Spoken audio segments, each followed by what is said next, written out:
Good morning to you all. Sorry for not putting anything up for a couple of days, but I've been sort of thinking what to put up and what to include. Whether stuff has been put up before, probably has. I think I've been through most of the actual telephones. I could start putting a load of lamps up, but anyhow, as I had a little break. It was also very cold. It's not warmed up a bit now, which makes me more cheerful. I don't like the cold. Being on these Wolfram, it thins the blood and it makes you blooming cold. So I dread to think what the electric bill will be this month or this so far, as I've been using it to keep warm. Anyhow, not to worry. I thought we'd have a little look today at another rather unusual telephone. It's GPO one. It's a 772, and it uses, if I can show you, a battery pack. Now the original battery pack was 7.2 job. I think it was made by a company called Varta, which is a German firm, and it would fit in, let me point it, in there. There's a clip at the side and the unit would slide in there, but needless to say,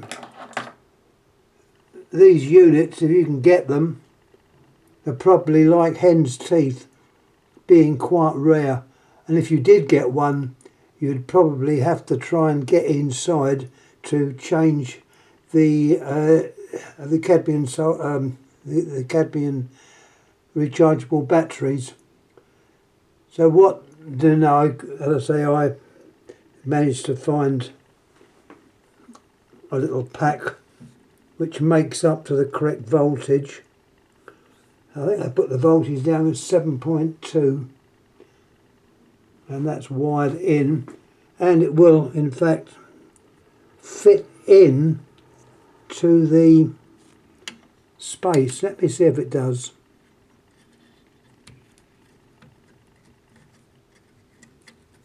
I might need to use both hands.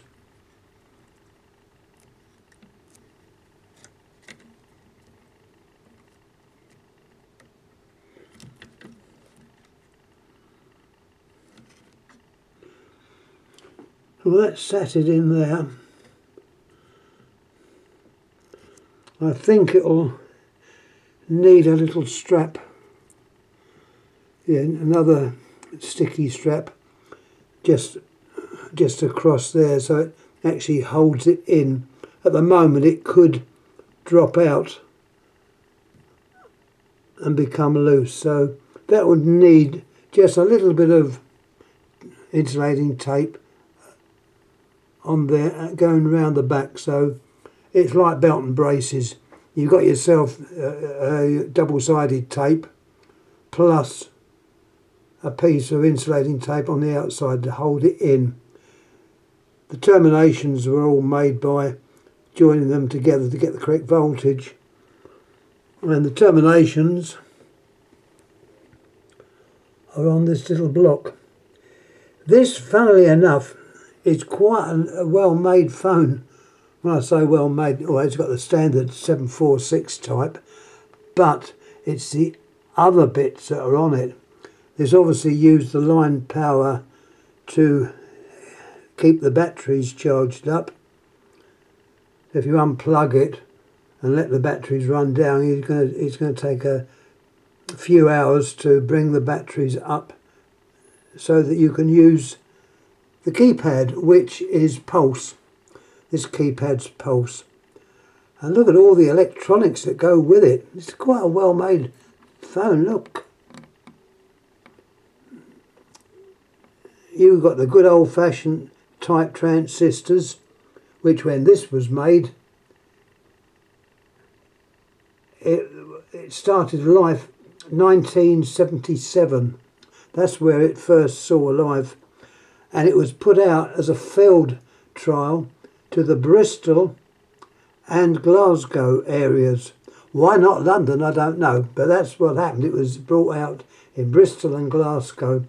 It was called an express callmaker, and you could program, don't ask me how to do it, never been able to work it out, but you've got your program button, and I think that's the button you press with a number and another number to bring out your stored digits. As far as I know, that part does work as well, but I've just used it as a as the pulse type keypad, which is the normal keypad, but it's in black. That's another feature. The casing was originally this colour, sort of ivory, with the ivory handset, but the keypads was distinctly black. So that was the feature with these phones. As I say, if you're lucky enough to find one of these on eBay, obviously beware and realise that to get it working you're going to have to fit a battery in it, because the original batteries would be well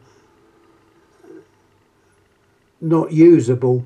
If the battery is in there still, perhaps it's possible to get into it and put in some cells so that you can use the original casing with new cells inside. But what I've done, I've fitted, I put these in quite a while ago.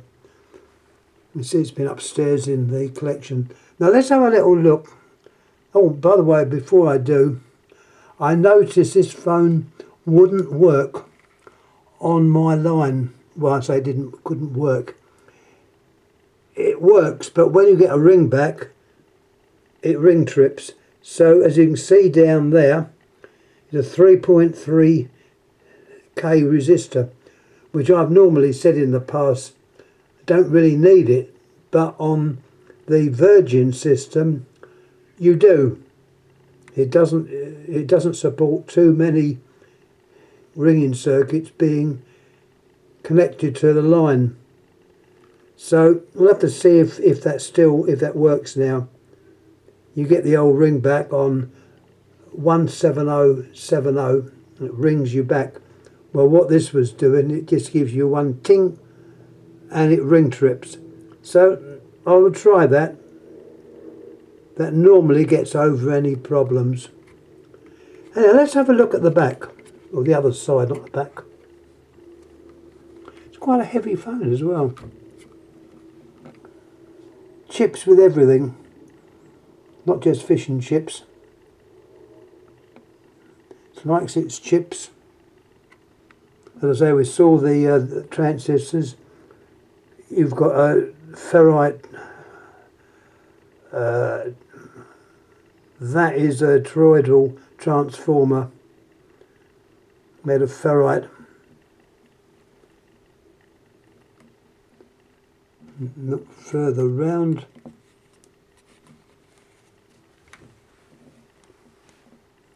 Yet more transistors and two high-speed relays made by Claire. That was quite a well-known firm at the time. I don't know if they're still going. I see it was made in Belgium, and the other one was made in France. So it's obviously a continental firm. But in those are two high-speed relays, and that would control your pulsing. So you get the correct speed of pulsing, controlled obviously by the chips. Don't ask me which chip controls it, because you also got the memory storage, which is probably in one of these chips. So for its time, for the 1970s, or 72 when this came out, it was quite an advanced device. And I'm glad I got one. So I don't know where I got this one from. When I say I don't know where I got it from, possibly from a boot sale. Most of my stuff before eBay turned up, stuff was got from boot sales. My favourite one was, of course, the one and only Wimbledon boot sale, which was, I think, almost a worldwide known affair. It was a pity it closed down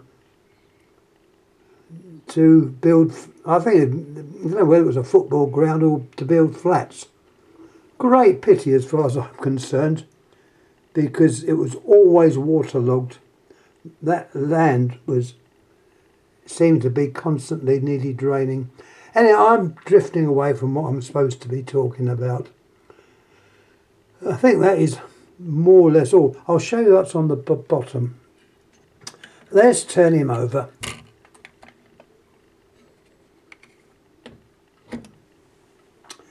Now there's the number there, 772 GNU. I think GNU was possibly General Electric Company. It tells you the battery to use, number 23. And post office authorised release with a number. Oh, and the date of this one was 1980, first month. Or does that mean the first? No, I think it's just 80, and one refers to the actual phone itself, the model. It's a metal base. And yeah, well made. Can I say anything more about this? Don't know. Let's have a little look. You've got your normal components on the base, on the printed circuit. The regulator components are all there. The capacitor for the bell. I think the coils are 500 ohms a piece. I'm not going to take them out, or that cover. I think that's what they'd be.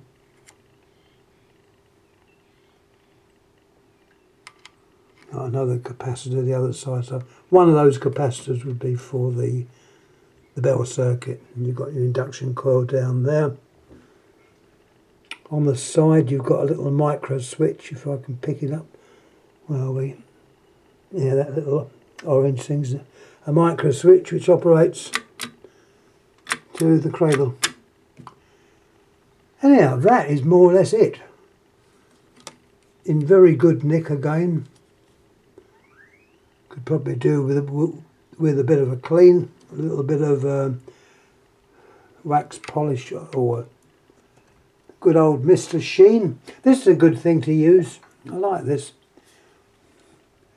Mr. Sheen, I remember their advert on there used to say, Mr. Sheen cleans everything. And yeah, very good this is.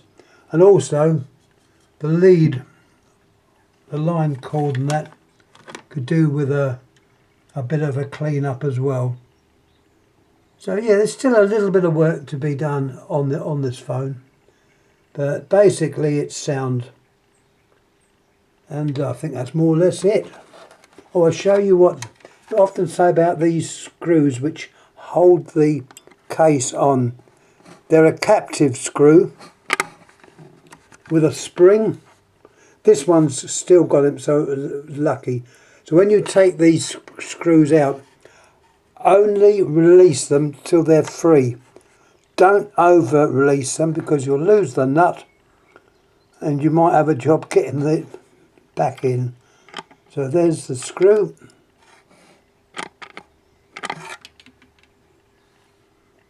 Which is nice to see it's there. There's your number of the case.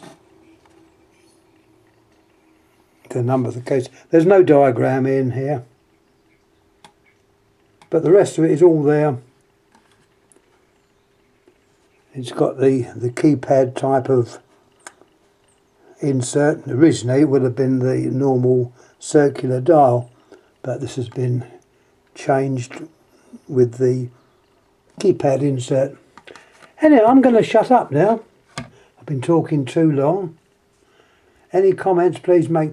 I will get back to the comments which I have let go for a few days, perhaps more than a few days.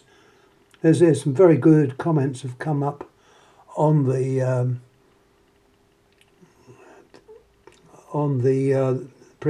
previous stuff I put up, and also some stuff which I put up ages ago. So it's very good. Anyhow, thanks for watching. Remember, I've got to put a